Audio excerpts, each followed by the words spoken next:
प्रभु कहते हैं कि तू सोने से पहले सबको माफ कर दे और मैं उठने से पहले तुझे माफ कर दूंगा। नमस्ते, मैं महेंद्र कुमार प्रजापति एक छोटी सी कहानी सुनाता हूँ। यह कहानी एक छोटे से बच्चे की जो अपनी मम्मी के साथ हर साल गर्मी की छुट्टियों में नानी के घर जाता था। यह रूटीन उसका चलता रहा। जैसे बाकी बच्चे जाते हैं वैसे ही वो भी अपनी मम्मी के साथ नानी के घर जाता था।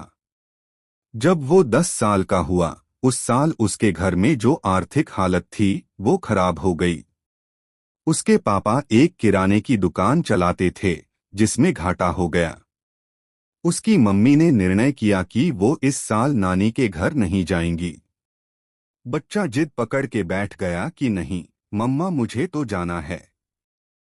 तो मम्मी ने समझाया कि बेटा, पापा की जो दुकान है उसमें घाटा हो गया है। उन्हें मेरी जरूरत है, मुझे रुकना होगा, दुकान संभालनी होगी। हमें मिलकर के परिवार का ध्यान रखना है। बच्चा जिद पर अड़ गया तो माँ ने निर्णय ली कि ठीक है, जाना ही चाहता है तो तुम अकेले चले जाओ, मैं तो नहीं जाऊंगी। बच्चा बोला, हाँ माँ, मैं अकेले चला जाऊंगा। मम्मी को लगा शायद मना कर देगा, लेकिन बच्चा तैयार था। बोला, मैं चला जाऊंगा, मुझे सब पता है कैसे क्या करना है। ट्रेन की यात्रा होती थी। मम्मी ने उसे सब कुछ समझा दिया। कैसे ध्यान रखना है, बात करनी है, नहीं करनी है। अजनबियों से कुछ खाने को दे तो नहीं लेना है। सब सारा उसको समझा दिया, जैसे समझाते हैं बच्चों को। और उसकी सीट रिजर्व करवा दी। उसे स्टेशन पहुंचा दिया। स्टेशन पर मम्मी छोड़ने के लिए आ गई। जब उसे वो ट्रेन में अंदर बैठा रही थी तो उसे एक छोटा सा लिफाफा दिया और कहा, बेटा, इसके अंदर एक चिट्ठी है। उस चिट्ठी को तब खोलना जब तुम्हें लगे कि बहुत ज्यादा मुसीबत में हो, बहुत ज्यादा परेशानी है।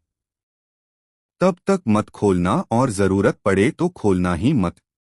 वापस जब आओ तो लेकर के आ जाना और ध्यान रखना आपको। नानी को मेरा प्रणाम कहना। कहना कि इस बार मम्मी आ नहीं पाई, आपको मिस करती। बच्चा ट्रेन में अंदर चढ़ गया। जाकर के जो उसकी रिजर्व्ड सीट थी वहां जाकर के बैठ गया। थोड़ी देर बाद ट्रेन स्टेशन छोड़ चुकी थी। बच्चे को शुरू में बड़ा मजा आ रहा था, अकेले जा रहा हूं। ये उसको बड़ा चैलेंजिंग लग रहा था। 10 साल का बच्चा। थोड़ी देर में उसने अपने आसपास देखा तो अजनबी चेहरे दिखाई दिए। क्योंकि कभी उसने मम्मी के बिना यात्रा की नहीं थी तो उसे बड़ा अजीब लगा।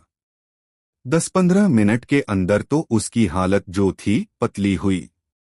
उसे लगा कि वो यात्रा कर नहीं पाएगा, वो पहुंच नहीं पाएगा नानी के घर। आधे घंटे की ही यात्रा थी, लेकिन उसे ऐसा लग रहा था कि सब कुछ खत्म हो गया। दिमाग खराब हो गया कि मम्मी मम्मी मम्मी, पापा उसको याद आने लगी। घबराहट होने लगी।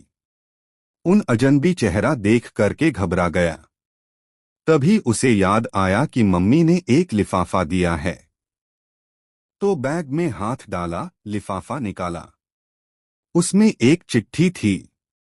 उस चिट्ठी को खोला। उस चिट्ठी के अंदर लिखा था कि प्यारे बेटे, घबराओ मत, मैं भी पीछे वाले कंपार्टमेंट में बैठ गई हूं। स्टेशन पर तुम्हें मिल जाऊंगी। चिंता मत करना, हम साथ ही यात्रा कर रहे हैं।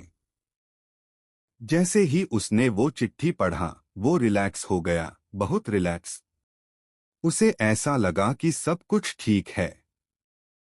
उसके चेहरे पर फिर से वही प्रसन्नता, वही खुशी आ गई जो शुरुआत में थी। वो यात्रा समाप्त हुई। वो स्टेशन पर उतरा। उसने लगा कि मम्मी पीछे वाले डिब्बे में थी।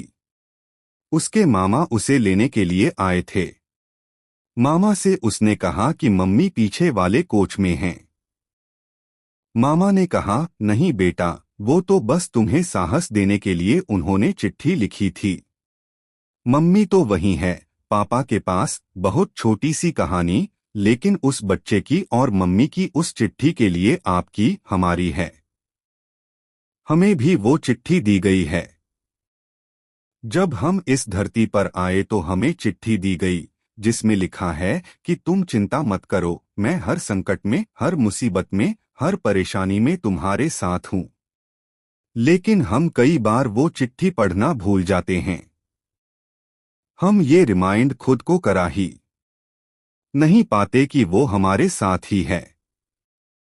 कभी मुसीबत आती है, हम अकेला फील करने लगते हैं, घबरा जाते हैं, अंदर से टूट जाते हैं। हमें बस यह याद रखना है कि हमारे पीछे भगवान जी भी हमारे साथ इसी यात्रा में साथ चल रहे हैं। छोटी सी कहानी लाइफ का सबसे इम्पॉर्टेंट मैसेज देती है। धन्यवाद आप सबको देखने के लिए।